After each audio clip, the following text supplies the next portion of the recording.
नमस्कार, स्वागत है आपका नक्षत्र न्यूज में। मैं हूं मृत्युंजय ठाकुर। राजधानी रांची से लगभग 70 किलोमीटर दूर जंगल और पहाड़ों से घिरा मैक्लुस्कीगंज दुनिया भर में मिनी लंदन के तौर पर मशहूर है। अच्छी बारिश, आम के बागान, सुहावने मौसम और हसीन वादियों से भरा है मैक्लुस्कीगंज। एंग्लो इंडियन समुदाय की इस जगह को मोहब्बत के लिए जाना जाता रहा, लेकिन अब यहाँ की शांत फिजा में बारूद की बू आने लगी है। नक्सली गतिविधियों का ग्राफ इस कदर साल दर साल जिस तरह तेजी से बढ़ रहा है, उससे गोरों के इस गांव पर पहचान का संकट छा गया है। राजधानी रांची से 70 किलोमीटर दूर ये है मैक्लुस्कीगंज। घने जंगल, ऊंचे पहाड़, पहाड़ी नदियां, सुहाना मौसम और इंग्लिश बंगलों के लिए मशहूर है मैक्लुस्कीगंज। कई मशहूर साहित्य और साहित्यकारों की प्रेरणा रहा मैक्लुस्कीगंज अब धीरे धीरे अपनी पहचान खो रहा है। एक और रांची जिले के खलारी प्रखंड के तहत आने वाले मैक्लुस्कीगंज को सरकार पर्यटन स्थल के रूप में विकसित करने की कवायद कर रही है, तो दूसरी तरफ नक्सलियों ने यहाँ तांडव मचा रखा है। वैसा यहाँ पे कुछ नहीं है ना, जो भी था सो अभी बना हुआ ही है। और यहाँ पे एक सरकारी हॉस्पिटल है, उसमें डॉक्टर का नाम निशान नहीं है। शक्तिपुंज का ठहराव था लॉकडाउन से पहले, वो अभी तक के नहीं हुआ है लॉकडाउन के बाद से ना, और ऐसा कोई बात नहीं। क्राइम क्या है? राजधानी रांची से महज 70 किलोमीटर दूर मैक्लुस्कीगंज स्थित है, जो 1933 में बसाया गया था और यह मिनी लंदन और गोरों के गांव के रूप में जाना जाता था। इसे पर्यटन स्थल के रूप में जाना जाता है, लेकिन वर्तमान स्थिति क्या है आपको हम दिखाते हैं।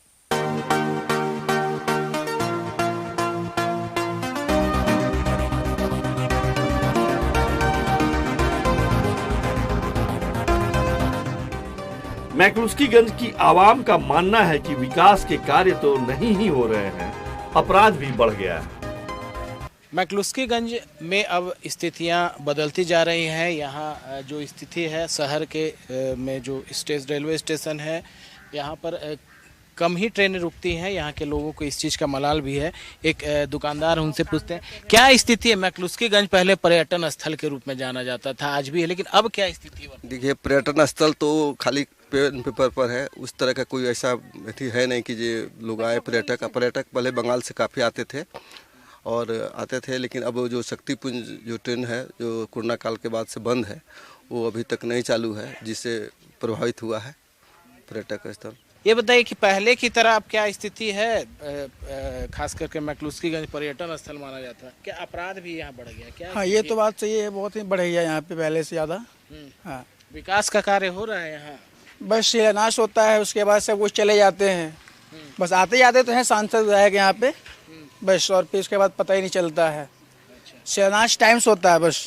क्या लगता है पहले की तरह है मैक्लुस्कीगंज जो पहले हुआ करता था, अभी पुराने लग रहे हैं? पुराना जो था वैसा तो अभी है नहीं। अभी यही विकास है, डॉन बॉक्सो स्कूल खुला, समझे, उसके लिए विकास है, थोड़ा अच्छा है, समझे। और इससे उससे ज़्यादा अपराध को लेकर क्या कहेंगे? अपराध जिस तरह से बढ़ रहा है यहाँ पर, अपराध तो हर जगह यहाँ तो बढ़ ही रहा है। सब बहुत से बेरोजगार भी है। कहीं ना कहीं जो मैक्लुस्कीगंज है वहाँ विकास जो पहले थे, विकास के कार्य फिलहाल अभी उनको जनता का कहना है कि नहीं हो पा रही, पहले जैसे स्थितियाँ नहीं है। अब आपको दिखाते हैं कि अपराध की यहाँ क्या स्थिति है, किस तरह से यहाँ अपराधी तांडव मचा रहे हैं। बीते 29 मई को यहाँ के चामा मुख्य मार्ग पर बीएसएनएल के लिए ऑप्टिकल फाइबर बिछा रहे सिंह इंफ्राटेक प्राइवेट लिमिटेड के कंटेनर को 4 हथियारबंद उग्रवादियों ने आग के हवाले कर दिया।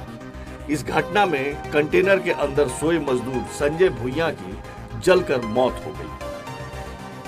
मैक्लुस्कीगंज पर्यटन स्थल के रूप में जाना जाता है और यहाँ की सुंदरता देखने लायक है, लेकिन वर्तमान स्थिति बदलती जा रही है। अभी हम मैक्लुस्कीगंज के उस स्थान पर खड़े हैं जहाँ पर बीते 29 मई को नक्सलियों के द्वारा तांडव मचाया गया और एक दर्दनाक घटना को अंजाम दिया गया। दरअसल ये कंटेनर को आग के हवाले नक्सलियों द्वारा किया गया था और इसमें एक जो व्यक्ति थे उसकी भी जलकर मौत हो गई थी। जो कंटेनर का खलासी था वह छुपने के लिए यहाँ रुका हुआ था और नक्सलियों ने इसे आग के हवाले कर दिया था। यह पर्यटन स्थल अब कहा जा सकता है कि यहाँ पर PLFI और उग्रवादी संगठन और अपराधियों के द्वारा खूनी खेल खेला जा रहा है। कहीं ना कहीं इससे लोगों में भय है। और 18 जुलाई की जो घटना हुई उसे भी आपको हम दिखाएंगे, जिस तरह से एक पुल निर्माण की कंपनी में लगे जो मुंशी थे भूपेंद्र यादव, उनकी गोली मारकर हत्या कर दी गई। उस स्थान को भी दिखाएंगे कि किस तरह से मैक्लुस्कीगंज में आतंक का साया मंडरा रहा है। PLFI और अपराधियों के द्वारा तांडव मचाया जा रहा है। इतना ही नहीं, चंद रोज पहले एक बार फिर पुलिस को चुनौती देते हुए PLFI के उग्रवादियों ने दिन दहाड़े पुल निर्माण का काम कर रही एक कंपनी के मुंशी भूपेंद्र यादव की गोली मारकर हत्या कर दी। मैक्लुस्कीगंज में लगातार अपराधियों के द्वारा तांडव मचाया जा रहा है। जिस तरह से 18 जुलाई को जो भूपेंद्र यादव की हत्या की गई, जिस पुल के निर्माण कार्य में कंपनी लगी थी, उस जगह को दिखा रहे हैं आपको। यहाँ पर जब PLFI उग्रवादियों के द्वारा कहा जा रहा है कि हथियारबंद थे और वो यहाँ पर आए और उन्होंने गोलीबारी की। इसमें भूपेंद्र यादव को गोली लगी और रिम्स ले जाने के बाद इलाज के क्रम में उनकी मौत हो गई।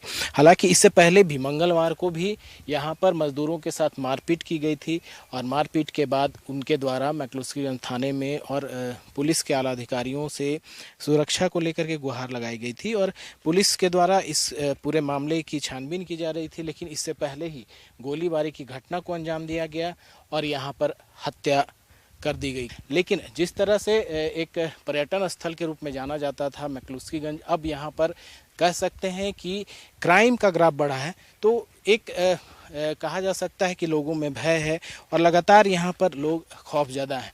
फिलहाल इस पूरे मामले की तफ्तीश पुलिस कर रही है और आगे देखना है क्या कुछ होता है। सहयोगी पंकज के साथ कमल कुमार, नक्षत्र न्यूज, मैक्लुस्कीगंज।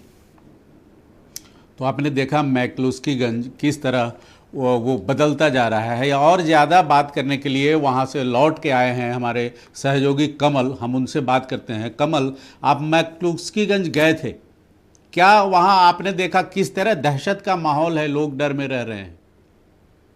जिस तरह से परसों 18 जुलाई की घटना है और 18 जुलाई की जिस तरह से दिन दहाड़े घटना की गई, घटना को अंजाम दिया PLFI ने है। PLFI के उग्रवादियों ने हथियारबंद अपराधी थे, उग्रवादी थे। कहीं ना कहीं कल जब पूरे क्षेत्र का मुआयना किया गया नक्षत्र न्यूज की टीम के द्वारा, तो इस दौरान पूरे इलाके में सन्नाटा पसरा हुआ था। खास करके 18 जुलाई को जिस तरह से हत्याकांड को अंजाम दिया गया, उसके बाद से उस इलाके में दहशत का माहौल है। आम लोगों से जब हमने बात करने का प्रयास किया,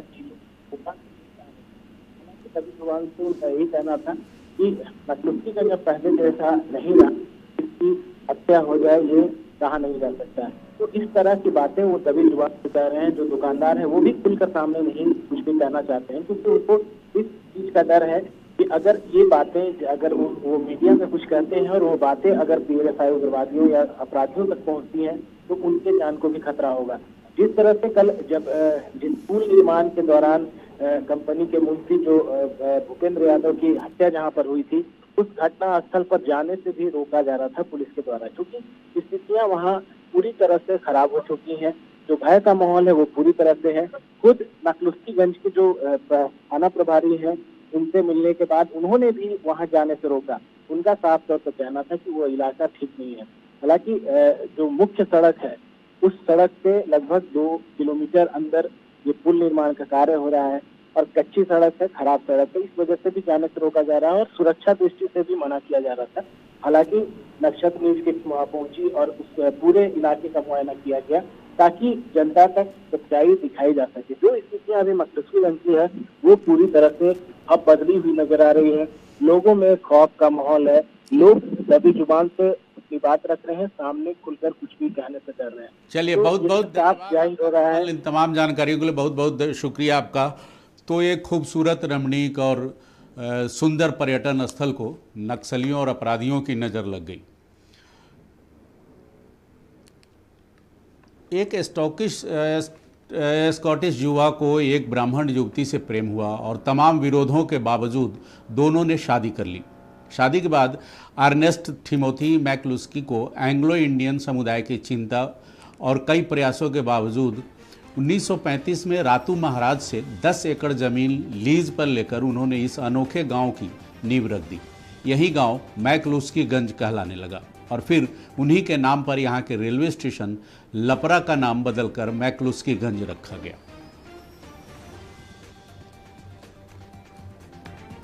उपन्यासकार बुद्धदेव गुहा ने इसकी पृष्ठभूमि पर एक लोकप्रिय उपन्यास रचा। विकास कुमार झा ने इसी कस्बे पर मैकलुस्कीगंज के नाम से उपन्यास की रचना की और 36 चौरंगी लेन की स्क्रिप्ट भी यही लिखी गई। एक वक्त था जब अभिनेत्री अपर्णा सेन का बंगला भी यह था, लेकिन समय बदला और मैकलुस्कीगंज से कई परिवार इंग्लैंड चले गए। सीमित परिवारों और ढेर से खंडहर में तब्दील होते बंगले मैकलुस्कीगंज की चमक फीकी करते उससे पहले ही कुछ स्थानीय लोगों के प्रयास ने इसे घोस्ट टाउन के रूप में चर्चित कर दिया गया और पर्यटकों की जो रौनक खो गई थी वह फिर लौटने लगी थी। लेकिन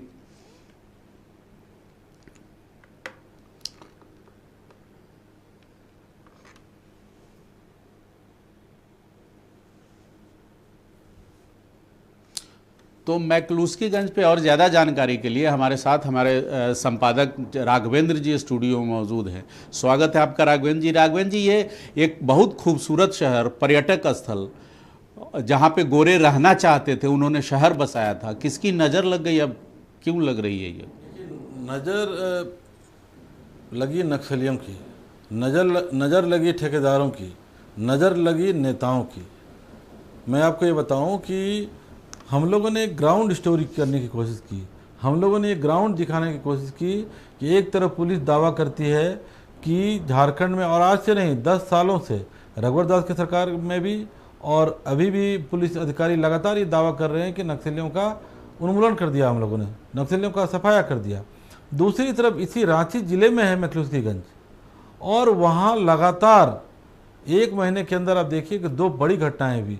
एक में कंटेनर में जिंदा जला दिया गया और एक में गोली मार के रोड वाले प्रोजेक्ट में गोली मार के उसकी हत्या कर दी गई, उसकी मौत हो गई।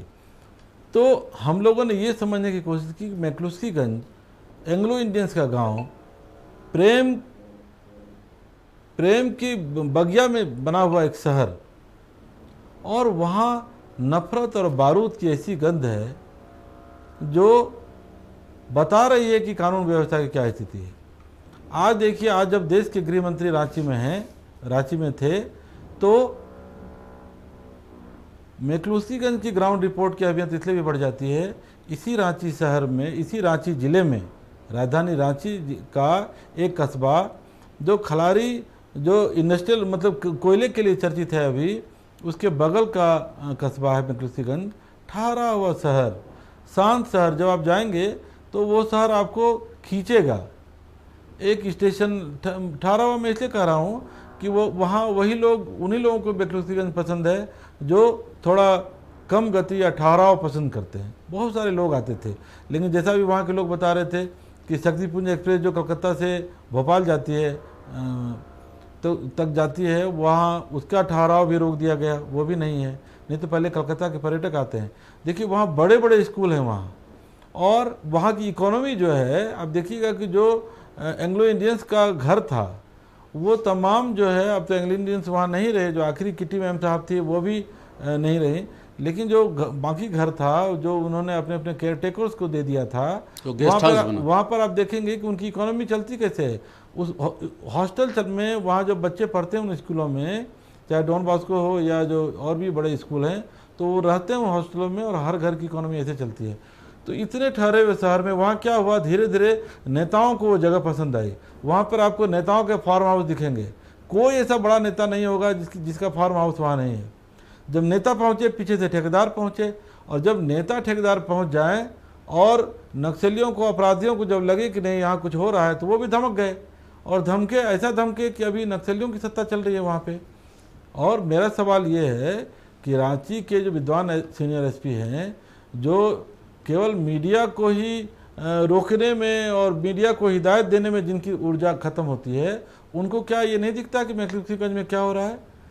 उनको क्या मैकलुस्कीगंज में जो कार्रवाई हुई उसमें किसी की गिरफ्तारी हुई अभी तक?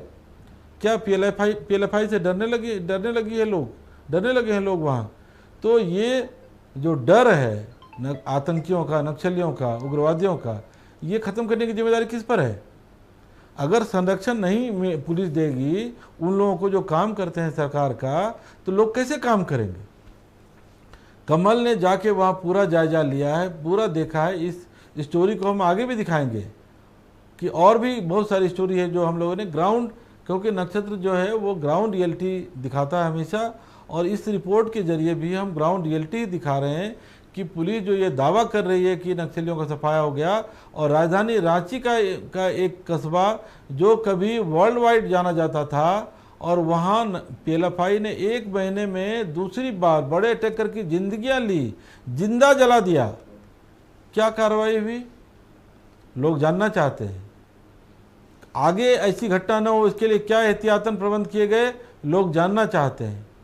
ये पुलिस का दायित्व है कि लोगों को सुरक्षा का भरोसा दे। ये पुलिस का दायित्व है कि लोग चैन से सो पाएं, इसकी गारंटी ले। क्या कर रही है पुलिस? तो इन तमाम सवाल, ये हम लोग के तमाम सवाल और हम लोग की जो ये खोजबीन है वो जारी रहेगी, और हम लोग तो यही अपील करेंगे लोगों से। किस बिना पे आप चाहते हैं कि पर्यटक आएंगे? पर्यटक वहाँ आते थे, छोटे छोटे विलाज हैं उसमें ठहरते थे, घूमते थे। इतना खूबसूरत शहर, इतना खूबसूरत गांव कह लीजिए एक तरह से, शहरी गांव, लेकिन सब हवा हवाई हो गए। तो ये दायित्व है पुलिस का कि वो फिर से लोगों का भरोसा बहाल करे, लोगों को बताए। तो प्यार और मोहब्बत की बुनियाद पर बसा एक कस्बा, एक गांव, खूबसूरत गांव जो चारों तरफ हरियाली और पहाड़ों से घिरा है, नदियों और झरनों से घिरा है, जहां लोग जाना चाहते थे, जहां अंग्रेज बस गए थे, जहां दुनिया के कई मुल्कों के लोग वहां आके अपनी हवेलियां बनाई थी, आज उसे PLFI जैसे उग्रवादियों की नज़र लग गई।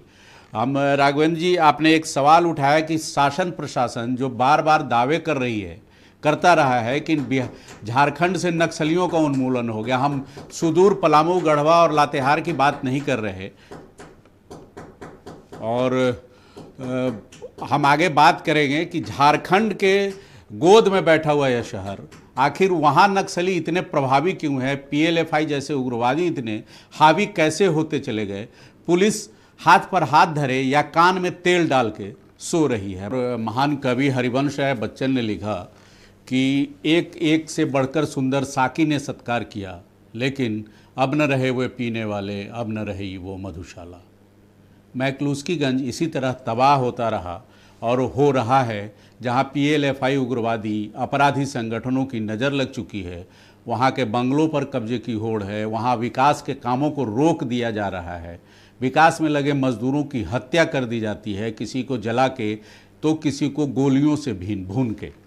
लेकिन उसका एक स्वर्णिम इतिहास रहा है। अभी संपादक जी, राघवेंद्र जी बता रहे थे कि एक मिस किट्टी थी जो आखिरी नागरिक थी, विदेशी नागरिक वहाँ की, वो भी चली गई। राघवेंद्र जी, किस तरीके से इसकी रौनक हुआ करती थी, थोड़ा हम उसके इतिहास पे चर्चा कर लें, फिर हम आज वर्तमान पे आएंगे। देखिए, कुल मिलाकर यही कहा जा सकता है जी कि एक स्वर्ग था जो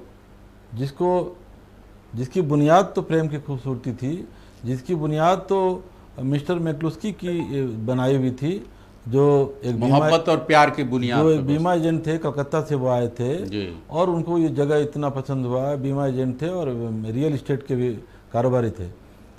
तो उस प्रेम की बुनियाद पर बसा एक शहर जिसको कुदरत ने भी, जिसको बोलते हैं ना कि खुल के नेमत लुटाया कुदरत ने। आप देखेंगे वो शहर ने तो आपको वो शहर बांध लेगा। आज भी सबसे अधिक बारिश, आम के बागान जहाँ तहाँ, नदी किनारे में पहाड़ी नदी, और जो पहाड़ियों की श्रृंखला जो है वो मतलब मैक्लुस्कीगंज में ये था। मौसम भी बहुत खूबसूरत। और आज क्या है, ये विकास की कब्रिस्तान बन गया, ये नफरत की दुकान बन गया। और ये PLFI का जो कारनामा है, जो हम लोग ग्राउंड रिपोर्ट बता रहे हैं, वो PLFI का कारनामा नया नहीं है। वहाँ पर स्प्लिंटर ग्रुप्स इतने हो गए हैं, अपराधी, स्थानीय अपराधी इतने हो गए हैं जो लोगों का, पर्यटकों को लूटना, पर्यटकों को कई बार छीन लेना, कई बार एक आध बार जो है उनके साथ हिंसक घटना भी जिन वजहों से लोगों ने वहाँ आना एक तरह से रोक लिया। नहीं तो आप सोचिए कि कितनी किताबों, कितने उपन्यासों की बुनियाद था मैक्लुस्कीगंज, कितनी खूबसूरत कविताएं रची गई वहाँ। लेकिन आज वो मरा हुआ शहर, जो जिस एंग्लो इंडियंस के लिए जो आपने गोरों का गांव कहा, वो गोरों का गांव अब कहाँ रहा। वो तो उस बस्ती पर ऐसी नज़र लगी। आप सोचिए कि रातू महाराज ने जब वो ज़मीन दी थी मिस्टर मैक्लुस्की को, तो उसकी एक शर्त थी। वो शर्त ये थी कि आप एक कॉलोनी बनाएंगे, एक गोरों की बस्ती बनाएं आप एंग्लो इंडियंस की, लेकिन जो स्थानीय आदिवासी हैं उनको आप विस्थापित नहीं करेंगे, हटाएंगे नहीं। और ये हुआ। वो एक ऐसा गांव बना जिसके चारों तरफ आप देखेंगे आदिवासियों का गांव था।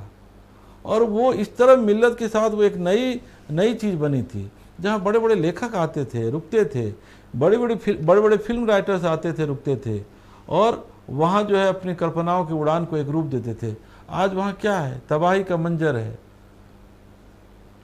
मरे कटे लोग हैं, बेबस पुलिस है, लाचार सिस्टम है, और बड़े बड़े नेताओं की दुरभी संधियों वाली बड़ी बड़ी कोठियां हैं, फार्म हाउस हैं जी, जो उन लोगों से औने पौने दाम पे खरीदी गई।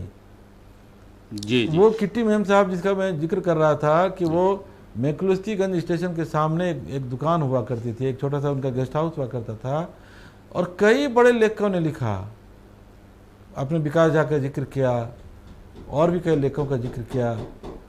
तो लेकिन वो तो सचमुच किसी ने कहा कि वो भूत बंगला बन गया। और इसमें किरदार कौन है? इस तबाही का कौन किरदार है? तबाही की किरदार है वहाँ की स्थानीय पुलिस, तबाही के किरदार हैं वहाँ के जनप्रतिनिधि। आपको पता है ये कांके विधानसभा में आता है। अभी कुछ लोग कह रहे थे कि कांके विधानसभा में कि विधायक और सांसद आते हैं, लेकिन विधायक और सांसद जो हैं कितनी बार आते हैं?